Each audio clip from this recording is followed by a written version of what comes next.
Bonjour à toutes et à tous. Allez, on va enchaîner sur tous les magazines, parce qu'il y a beaucoup de magazines qui sortent cet été, hein. On va commencer par l'un des deux numéros de l'écran fantastique, parce qu'il y en a deux numéros ce mois-ci. Voilà. Donc l'écran fantastique reboot, avec, vous l'aurez remarqué, une couverture sur Superman. D'ailleurs, il y a beaucoup de magazines à faire des couvertures sur Superman ce mois-ci. Normal, puisqu'il s'agit quand même du blockbuster, enfin l'un des deux blockbusters du mois de juillet, parce qu'en face de lui, il y a aussi les 4 Fantastiques. Ah oui. Voilà, qui fait concurrence, forcément. Vous avez DC Universe d'un côté et Marvel de l'autre, forcément. Donc chacun a son gros film. Et sachez qu'une petite anecdote intéressante, c'est que les deux films, ils ont quasiment des critiques assez positives. Pour ceux qui ont vu Superman, qui est sorti depuis plus de 15 jours maintenant, il a plutôt des notes positives, enfin des réactions positives, tant aux journalistes que que les téléspectateurs. Pareil pour les 4 Fantastiques, qui est sorti il y a quelques jours à peine, avec Pedro Pascal en tête d'affiche. Il fait un gros carton au cinéma aussi. Il est hyper bien apprécié de la presse, mais aussi de ceux qui ont été le voir. Voilà, moi j'ai pas vu les deux, donc je peux pas vous donner de critique à ce jour. Je peux pas vous donner de critique, mais les deux films sont positifs. Pour cela, il suffit aussi de regarder la note, vous savez, sur l'Internet Movie Database, imdb.com. Vous connaissez forcément ce site. On peut noter, l'abonné peut noter tous les films ou séries, voilà. Donc pour Superman 2025, on est sur un score, enfin sur une note moyenne, hein, parce que c'est une moyenne. Il y a quand même 7,6 sur 10. Hein, il y a quand même, on est plus de 15 000 personnes qui ont donné une note. Ça, c'est une moyenne assez importante. 7,6, c'est une note plutôt très positive. Voilà. Sachez que les 4 Fantastiques, qui est sorti il y a seulement 3 jours, a une note moyenne de 7,6 également sur 10. Donc, savoir que les deux films ont la même note de moyenne. Voilà. Ils ont une note de 7,6, qui est plutôt pas mal. Hein. Pour vous donner un ordre d'idée, le gros carton de l'année dernière, Deadpool versus Wolverine, avait fait un très gros carton. C'est un des meilleurs films de la franchise Marvel. Il a eu une note de 7,5. Voilà. Et pour vous donner un ordre d'idée, le précédent Marvel, qui est sorti Thunderbolt, il avait une note de 7,3 sur 10, qui est plutôt pas mal. 7,3, et le film a été plutôt bien apprécié des fans de la franchise. Voilà. Donc, on va mettre un peu plus de lumière comme ça. Voilà. Donc l'écran fantastique a choisi donc une une sur ce nouveau Superman. Voilà. Une petite chose intéressante aussi à rajouter aussi concernant ce film. Sachez que ces deux films, Superman et les 4 Fantastiques, ils ont un autre point commun. Alors c'est pas la durée du temps, hein. Il y a 14 minutes de différence entre les deux. Hein, pour Superman, on est sur 2h09, et pour les 4 Fantastiques, on est sur une durée d'1h55. Mais là, c'est pas sur ça que je voulais vous... C'est que les deux films, ce sont des reboots. Et oui, ce film, il reboot le DC Universe. Ah oui, parce que les précédents films sont plus ou moins oubliés maintenant. Hein. Et les 4 Fantastiques, lui, reboot aussi, enfin reboot. C'est un reboot aussi, parce que ça se passe dans un univers, ça se passe pas, pardon, sur Earth, je sais pas combien, là, 130, je sais plus combien ça se passe, l'univers Marvel, là. Mais ça se passe pas, en tout cas, c'est un univers parallèle, et c'est pas les mêmes 4 Fantastiques de ceux qu'on avait vus avant. Voilà. On va y venir. D'ailleurs, ils expliquent tout ça. Ils expliquent tout ça super bien là-dedans, hein, dans le numéro, entre le rachat de Disney par la Fox, etc. Le rachat aussi de Marvel par Disney. Voilà, tout ça est expliqué pour la partie consacrée notamment aux 4 Fantastiques. Parce que les 4 Fantastiques, il y a eu beaucoup de films sur les 4 Fantastiques. Il y a eu le regretté, aussi l'acteur qui nous a quitté aussi, qui jouait le Docteur Doom dans les 4 Fantastiques. Ouais, c'était aussi, vous voyez, c'est Nip Tuck aussi, McMahon, là, qui était l'un des 2 docteurs praticiens de docteurs cosmétiques dans la série culte Nip Tuck, entre autres. Voilà. Il nous a quittés il y a quelques semaines maintenant. Voilà. Alors, on revient sur cette couverture, cette magnifique couverture, hein. plutôt très belle couverture, un numéro très riche, voilà. Qu'on va découvrir tout de suite, mes chers amis. Allez, c'est parti, je ne vais pas vous faire attendre plus longtemps. Voilà, donc sommaire, je passe. Enfin, le sommaire, il est plutôt là, voilà, comme d'habitude. Allez, les news. Cinéflash, avec ici Elden Ring à l'écran, oui, le portage d'Elden Ring. Le jeu de From Software, le jeu culte de jeux vidéo porté à l'écran. Jusqu'ici, c'est vrai que les adaptations jeux vidéo sont plutôt intéressants. Hein.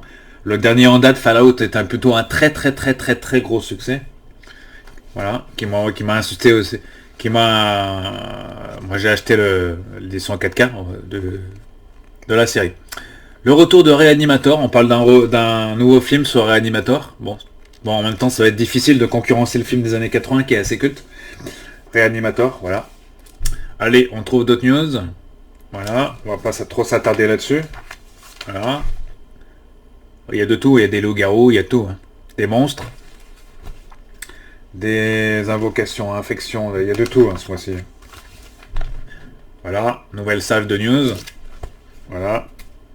Des vampires, il y a de tout. Des monstres. Le calendrier est sorti en France. Voilà, on va faire vite fait un tour si vous voulez. Là j'ai par exemple sorti France, le 30 juillet, on a le nouveau Dracula de Luc Besson qui sort. Ouais, le prochain film de Luc Besson. Alors qu'on ne sait pas s'il est bien, s'il est pas bien, tout ça, on s'en fout. Mais enfin j'espère pour Luc Besson que ça va être bien, parce que ça va relancer un peu sa carrière quand même. Parce il fait quand même des films qui sont quand même assez bien. Qu'est-ce qu'on a on a pas mal de films à sortir hein, dans ce calendrier. La nuit des clowns, ouais. The Ritual, l'exorcisme d'Emma Smith, d'accord, ça c'est pour le mois d'août, hein, le 20 août. Pour la rentrée, on a un nouveau Conjuring, c'est le 4e film de la franchise, Conjuring, l'heure du jugement. Lorsque les enquêteurs paranormaux Ed et Lorraine Warren sont pris dans une nouvelle affaire terrifiante impliquant des créatures mystérieuses, ils se retrouvent à devoir tout résoudre une nouvelle fois. 4e film de la franchise, sachez qu'il existe 5 films sur Annabelle, qui est de la même franchise. D'accord. Avec la poupée Annabelle, il y a déjà 5 films. Je crois qu'il y a aussi 2 autres films un peu indépendants. Ça en fait des films dans cet univers. Qu'est-ce qu'on a d'autre aussi en septembre? Octobre, vous n'êtes pas seul, d'accord. On a un nouveau Tron. Pour le 8 octobre. On a la suite de Black Phone qui s'appelle The Black Phone 2, j'avais bien aimé. Hein. Il sort le 15 octobre. Vous avez Mortal Kombat 2, vous avez pu voir la bande-annonce sur internet, hein, il sort le 22 octobre. Autre film dont vous avez pu voir la bande-annonce assez récente, il s'agit bien sûr de Predator Badland. La bande-annonce est plutôt captivante. Voilà. Ce film sort le 5 novembre, pardon. 5 novembre. Voilà, hein, dans le futur, sur une planète lointaine, un jeune Predator exclu de son clan trouve une alliée improbable en la personne de Tia et entreprend un voyage en territoire hostile à la recherche de l'adversaire ultime. Voilà, ça c'est... Voilà. Autre film, il y a aussi Five Nights at Freddy's. Ça c'est le 2e volet, hein, parce que le premier... J'avais bien aimé le film avec Hugh Jackson, le jeune là qui avait joué dans... Dans quelle série il avait joué lui? Enfin il a joué dans pas mal de séries. Une série sci-fi, j'ai oublié le nom là. Avec Hugh Jackson, je sais plus comment il s'appelle, Hugh Jackson, un truc comme ça. La suite des 5 nuits de Five Nights at Freddy's, adapté d'un jeu vidéo avec des marionnettes improbables, dans un espèce de théâtre-cinéma, c'était pas mal.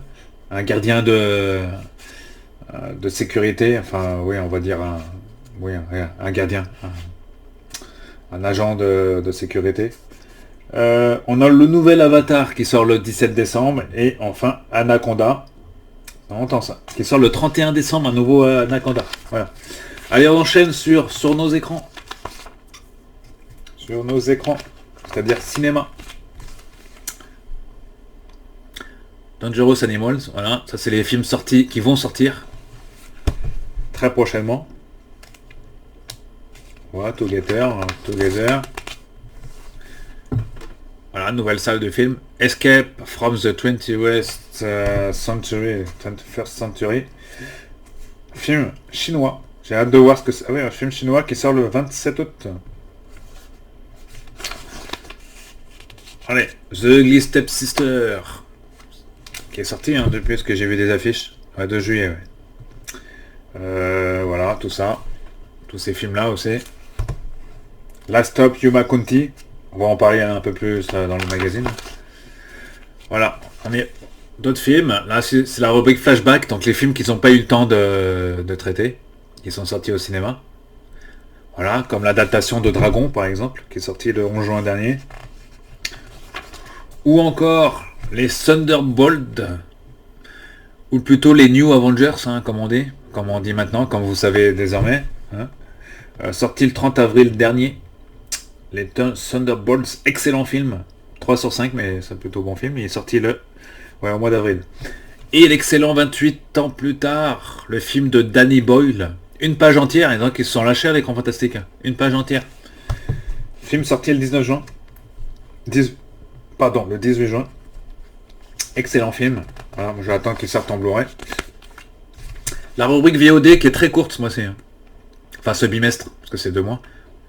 Il n'y a que 4. Ils ont sélectionné que 4, mais bon, les 4 meilleurs longs métrages, forcément. Parmi eux, vous avez Fear Street from Queen, que je vous conseille de regarder. C'est sur Netflix. Il y a 4 films. C'est une série, j'ai envie de dire, c'est une série de 4 films, à 4 époques différentes. Le 4e volet, lui, se passe en 1988. Voilà. Donc, 4e volet de la série de films tirés des romans de R.L. Stein, Fear Street from Queen, et comme les 3 premiers métrages de cette franchise ont réussite. Si l'histoire n'a rien de révolutionnaire et applique les codes du slasher, son traitement est particulièrement abouti pour un teen movie horrifique. Ouais, parce qu'il s'agit d'un teen movie horrifique. Alors pour ce 2e long métrage, après le très bon calibre, le réalisateur Matt Palmer signe en effet une série B de qualité qui se suit avec plaisir grâce notamment à une héroïne touchante qui doit composer avec un passé familial compliqué. Ainsi, la manière de montrer le harcèlement scolaire qui dans les années 80 ne disait pas son nom est très bien rendue et ne fait que renforcer l'empathie que l'on peut ressentir, etc. Concurrence acharnée entre les filles. Voilà, donc je ne vais pas tout vous lire le paragraphe, mais c'est plutôt du bon. Et c'est sur Netflix, les amis. Donc, vous êtes forcément abonné à Netflix quand même. Bon. Voilà. Allez, on enchaîne sur Lost Superman de... J'allais dire Lost Superman de James Gunn. Voilà, ici. Alors, pas mal de pages. Donc, beaucoup de choses sur Superman. Ils ont mis belles photos. Excellent acteur. Il s'appelle David Coro, je sais pas comment, là. Il est en interview un peu plus loin, mais on va voir ça. David Coren Sweet. Ah bah Sweet comme bonbon. Oui, Pilot, ouais. Sweet comme bonbon. Acteur de 32 ans. Il est jeune. 32 ans l'acteur. Pareil. Sachant que le gars qui joue Lex Luthor, lui, vous connaissez forcément, parce qu'on va venir, parce qu'il y a son interview aussi. Nicolas Hoult, il s'appelle. Il avait joué dans Skins. Bah oui. Entre autres. Après, il a joué dans pas mal de films. Acteur de 35 ans également. 35 ans. James Gunn, donc, en interview dans ce numéro consacré à Superman. Dans ce nouveau chapitre de l'histoire des super-héros transposé au cinéma, l'auteur-réalisateur puise son inspiration dans les comics les plus délirants de la saga de l'Homme d'Acier. Bah oui. Ah oui, James Gunn, il avait fait... Oui, le chat. Horribilis. On lui doit la trilogie de la galaxie et des gardiens de la galaxie. The Suicide Squad, oui, bah oui aussi. On va y arriver, Pilou, on va pas y arriver, Pilou. Voilà, donc la suite. Ici, voilà, interview de James Gunn. La fondation. Déclaré que Superman avait jeté dans les fondations de l'univers cinématographique d'ici que vous étiez sur le point de créer. Voilà, de belles images. Interview toujours de James Gunn, de Monsieur James Gunn. Dans ce numéro. Forcément, l'acteur principal, donc David Coren Sweet.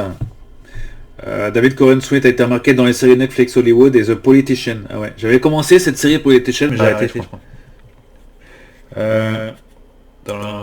D'accord, donc acteur pas très connu. Ah si, il avait joué dans Twister aussi, que j'ai pas forcément vu. Voilà, donc acteur pas très connu d'Hollywood, mais voilà, qui est demandé à être connu. Interview avec le monsieur en question. Voilà, on revient ici sur beaucoup de choses. Excellente. Sachez que pour Superman, ils avaient dû annuler la série, vous savez, qui a été diffusée, la série Superman et Lois qui avait été diffusée sur TF1, les 2 premières saisons. Et aussi sur Salto, qui était le Netflix français, entre guillemets, qui a mis la clé sous la porte. Voilà, donc TF1 avait passé les premières et deuxième saisons, et HBO Max vient de poster l'intégralité de la série avec les saisons 3 et 4 qui sont inédites. Voilà, donc si vous avez envie de reprendre cette série Superman et Lois, qui est pour moi la meilleure série de DC Universe. Donc, voilà, donc saison 3 et 4 qui sont formidables, là j'ai commencé à peine la saison 3. Sachez aussi qu'ils ont dû annuler cette série au profit pour laisser de la place à ce film. Donc c'est un peu dommage, mais bon, pourquoi annuler une série? Pourquoi pas garder la série, la continuer de toute façon c'est 2 choses différentes. C'est 2 Superman différents, mais bon. L'autre c'est plus on va dire, l'autre c'est plus du Smallville, Smallville pour adultes évidemment. Mais bon, ça c'est les choix de messieurs de la Warner, ils ont toujours des choix assez... Allez, là on a Lois Lane, Rachel Brosnahan, elle s'appelle la dame. Elle a joué dans quoi? La fabuleuse Madame Maisel. Ah oui, bah oui, je la reconnais. Ouais. D'accord. Amateur, je vais amateur. Ok. Ah oui, bah oui, c'est elle, je la reconnais. C'est une série que j'ai pas vue, mais je connaissais cette série de réputation. Et c'est vrai que c'est l'actrice, oui, je la reconnais, c'est l'actrice fabuleuse de Madame Maisel. Ouais, la fabuleuse, ouais, c'est ça. Ouais. Voilà, on enchaîne ici. Voilà, la suite de l'interview avec Nicolas Hoult. Ex-acteur de la série Skins anglaise, il a fait dans pas mal de séries anglaises. Il a joué dans... Oui, il y a un Carl Fauve dans X-Men le commencement, X-Men Day of the Future Past et X-Men Apocalypse, Deadpool 2 et X-Men Dark Phoenix. Ouais, c'est vrai qu'il a joué dans... Bah oui, évidemment c'est le Fauve. Il a aussi joué le guerrier Nux dans Mad Max Fury Road. Ah oui, c'est vrai, ouais. C'est vrai. Et le jeune J.R. Tolkien dans la biographie... Oui, c'est vrai que j'ai pas vu le film de Tolkien. Mais c'est vrai qu'il avait le rôle principal. Voilà.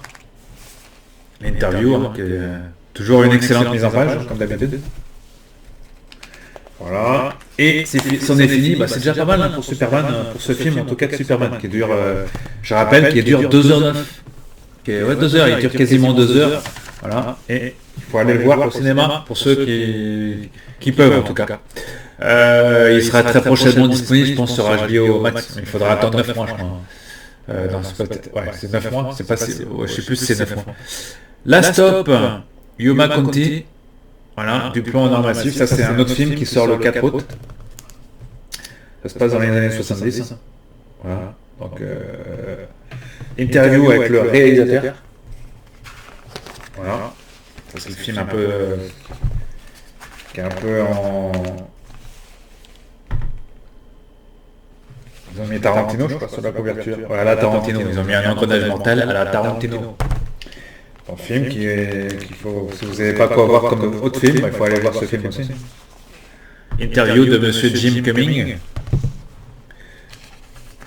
Ça a l'air pas mal, le film. Pourquoi il parle de James Gunn encore? Oui, il parle de James Gunn. James Gunn. Il y a pas mal de pages aussi pour ce film. C'est un des gros films du genre du mois aussi, disponible. Allez, on enchaîne sur l'autre film. L'autre film de cet été 2025, sorti le 23 juillet, donc il est sorti il y a quand même 2 jours. Il s'agit bien sûr des Fantastic Four. Voilà. Avec une excellente... voilà. Pedro Pascal en tête d'affiche. Voilà. Les 4 Fantastiques premier pas, le retour aux sources de Marvel. Les studios Marvel transposent enfin le chef-d'œuvre de Stanley et Jack Kirby comme il le fallait dans l'ambiance des années 60. Eh oui. Voilà, donc on vous rappelle dans l'écran fantastique, il vous rappelle l'historique un peu de cette franchise. Enfin, du comics, qu'avant tout c'est un comics. Qui n'a pas lu dans Nova tous les épisodes, hein? On va voir. Les épisodes des 4 Fantastiques, c'est toute ma jeunesse, les 4 Fantastiques. La Chose, Human Torch. Red Richards, Femme invisible, etc. Stanley c'est Stanley en 1943, dans l'armée. Ah ouais. Alors là, on a une rare image, je sais pas si vous voyez là, de Stanley, ici. Alors on reconnaît pas, hein. Moi j'ai connu quand j'ai pas connu à cette époque.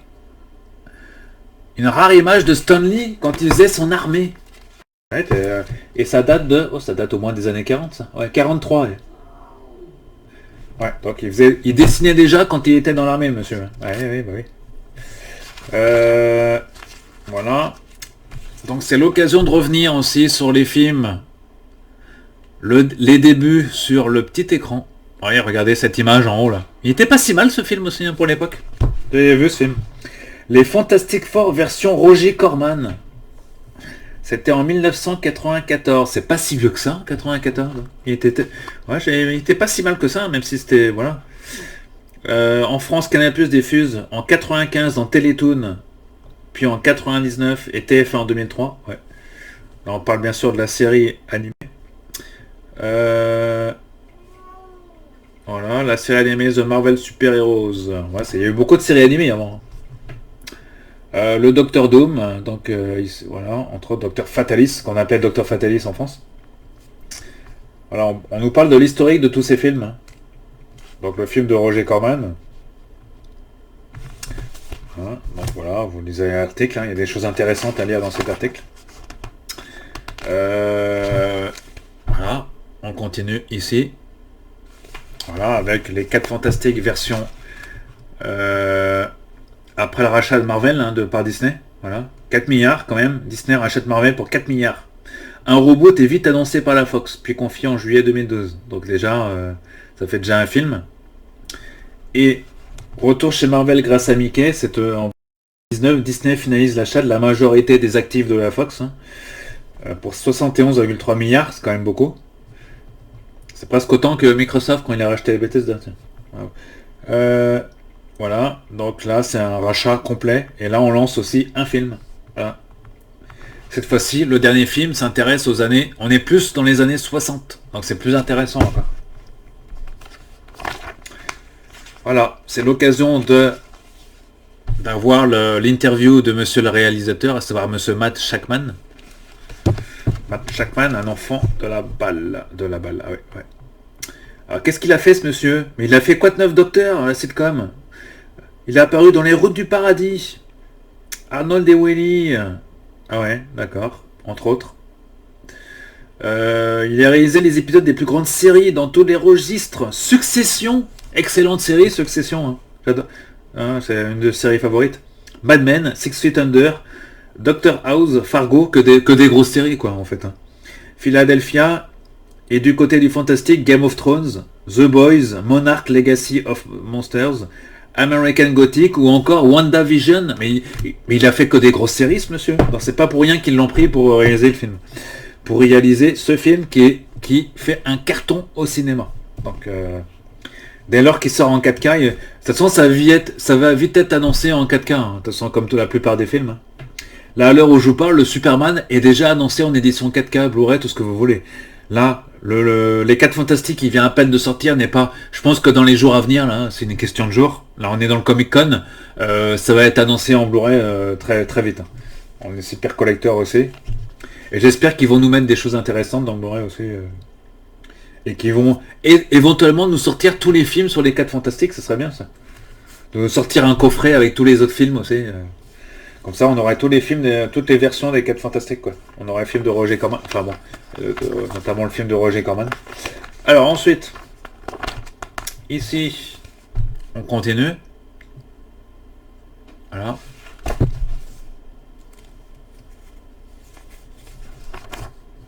Oh, mais il y a beaucoup de pages là. Le dévoreur des mondes. Voilà. On continue ici. Voilà. Et ça, c'est pour un réaliste l'incroyable. Et ainsi se termine ce très gros dossier sur les 4 Fantastiques, quoi. Voilà, 4 Fantastiques. Ça fait un numéro assez lourd ce mois-ci quand même, en termes de cinéma et de blockbusters. Allez, on va continuer maintenant avec Weapons. Voilà, c'est un film qui sort a priori le 6 août. Pourquoi tous les élèves d'une classe de primaire ont-ils quitté leur maison familiale en pleine nuit sans laisser de traces? Telle est l'énigme que nous présente l'auteur-réalisateur Zach Cregger, qui nous avait déjà sidéré il y a 3 ans avec Barbare. Voilà. Ah, ça en fait des films ce mois-ci. Voilà. Hop.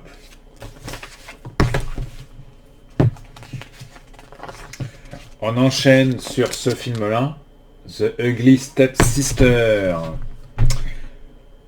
Sur les pas de Coralie Fargat. Fargat, c'est celle qui a fait le film The Substance. La réalisatrice française. La norvégienne Emily Blikskjeft nous entraîne dans l'équivalent d'un train fantôme grand guignolesque. Ah, ça promet. Avec un premier film d'un apparent classicisme superbement réalisé pour traiter à son tour des dictats imposés par les standards de la beauté féminine. D'accord. Ok, d'accord. Bon, ça sort quand ça? Le 2 juillet. Ah oui, c'est sorti déjà. C'est déjà sorti depuis le 2 juillet. Voilà. Voilà. Ensuite, on a un autre film qui est sorti le 9 juillet. C'est ce film-là. Other. Trauma sans visage. D'ailleurs, il y a à la fin, ils nous font la publicité. Entre horreur et drame intime. Voilà, c'est ça. Belle affiche. Ça parle de quoi? États-Unis, une petite ville campagnarde perdue du Minnesota. Alice, ah bah ouais, forcément elle s'appelle Alice. La quarantaine revient dans la maison qu'il l'a vu grandir, bon, après que sa mère a été retrouvée morte, le visage dévoré. Les autorités y voient l'œuvre des bêtes sauvages et pourtant dans la maison ne traîne pas que les cauchemars d'Alice traumatisés par une mère plus qu'abusive. À voir, ouais. À voir en image, ce que ça vaut en image. Voilà. Allez, on enchaîne. Ah, il était temps, hein, sur les rubriques DVD Blu-ray. Voilà. Donc on a quoi?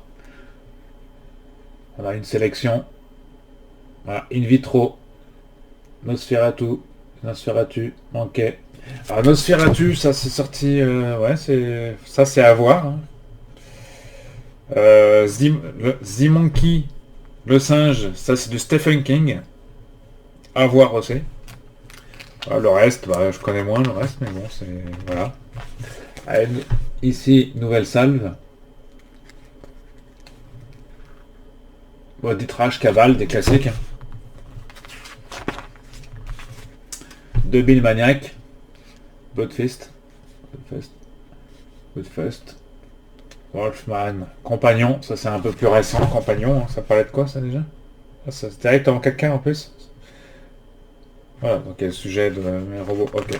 Ouais, c'était une femme robot, je crois, un truc comme ça. C'était une femme robot, un truc comme ça, je crois. Rubrique livre, comme d'habitude. Ciné-livre, album. Voilà. Les beaux bouquins, les bandes dessinées, tout ça. Il y a du Superman encore ce mois-ci. Les poussières de Krypton, tome 1. Manga Mania et Fantastica.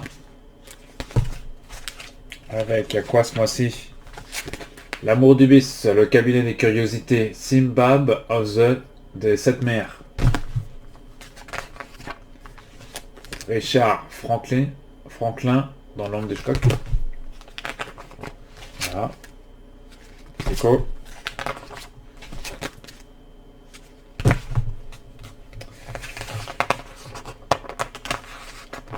Ensuite, on a le retour du Lagon Noir, la saga de l'étrange créature du lac noir. Voilà, ça aussi, c'est un classique. Voilà. Les images de l'époque.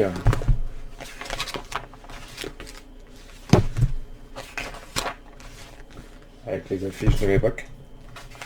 Un gros dossier hein, à lire dans cette partie. Les larmes de la malédiction. Mexique macabre. On enchaîne sur Toxic. C'est le cinéma gore. Voilà, donc les sélections ici, là, comme d'habitude. Donc Donc il y a du cinéma asiatique. Voilà, Ciné Asia. Actualité sortie le 23 juillet. Alors c'est quoi? C'est un film? Ah oui, Dangerous Animal. Ah oui, ils l'ont mis dans cette partie-là parce que c'est un film un peu plus... hein. Donc c'est forcément du gore s'ils l'ont mis dans cette partie. Voilà. Il sort le 23 juillet. Ah bah en même temps que 4 Fantastiques, bah dis donc. Il va y avoir de la concurrence avec les 4 Fantastiques. Ah, je crois qu'ils en reparlent dans leur tableau. Il y avait un tableau. Ah ouais, ça y est. Ah ouais, il n'y a pas de critique dans le tableau, mais il y a... En tout cas, il y a les étoiles. Horror Flash. Voilà, les films horreur. Il y a toujours une pelletée de films dans tous les genres. Voilà, à la fin, comme d'habitude. Encore du cannibale, il y a tout. Il y a de tout, il y a des cochons, il y a tout. Regardez-moi ça. Voilà. Encore des cochons sanglants, des maisons hantées, des trucs comme ça. On change pas les équipes qui gagnent. Vidéo, à la fin, le Vidéodrome, comme d'habitude. Ils l'ont mis à la fin, ce que c'est. Ils vont finir par l'éjecter, cette rubrique, je pense, à terme. Voilà, Vidéodrome, la Switch 2. Et 3 jeux. Sélection. Comment j'ai pris ça, 3 jeux. Le portage d'Indiana Jones sur PlayStation 5 ici. Doom. Voilà. Et Oblivion. Sachant que ces jeux sortent aussi sur Xbox. Parce que, voilà. Ils sortent aussi sur Xbox. Mais je crois qu'ils vont finir par l'éjecter, cette rubrique, à terme. Voilà. Donc, Écran Fantastique, un numéro plutôt, ma foi, très intéressant. Il va durer 2 mois, voilà. Avant un numéro de septembre qui s'annonce aussi très intéressant. Donc, ce qu'ils annoncent quand même pas mal de films aussi en septembre. Reste à savoir quelle sera la couverture en septembre. Voilà, petite info de dernière minute, les amis, concernant les 2 films là. Box Office, ça vient de tomber. Ça tombe bien parce que je boucle la vidéo. Le Box Office, avec 24,4 millions de dollars de recettes en avant-première au Box Office américain, je précise, les 4 Fantastiques dépassent les 22,5 millions de Superman pour réaliser le meilleur démarrage de l'année. Sachant que Superman est sorti le 9 juillet. Donc là, ça y est, Superman, il est mis KO par les 4 Fantastiques déjà. Donc là, on peut dire que pour clore cette vidéo, on peut dire les 4 Fantastiques 1, Superman, 0. Ils ont, voilà. Il y a des... bon. Et j'ai relu encore des critiques, plus ou moins. C'est un film qui a eu quand même... qui a un succès, mais pas ce qu'on espérait. On espérait encore un peu plus. Mais bon, c'est pas le cas apparemment. Et c'est les 4 Fantastiques qui risquent de gagner cet été. Si vous allez dans les cinémas, le gros gagnant pour l'instant, c'est les 4 Fantastiques. Du moins aux États-Unis. Reste à savoir si à l'international, Superman va essayer de se rattraper. Voilà ce qu'on pouvait dire pour clore cette vidéo. Voilà, on se retrouve très vite pour d'autres magazines et pour le prochain numéro pour l'autre numéro d'Écran Fantastique qui lui est consacré en partie à Superman. Bon visionnage, bon cinéma et à très bientôt.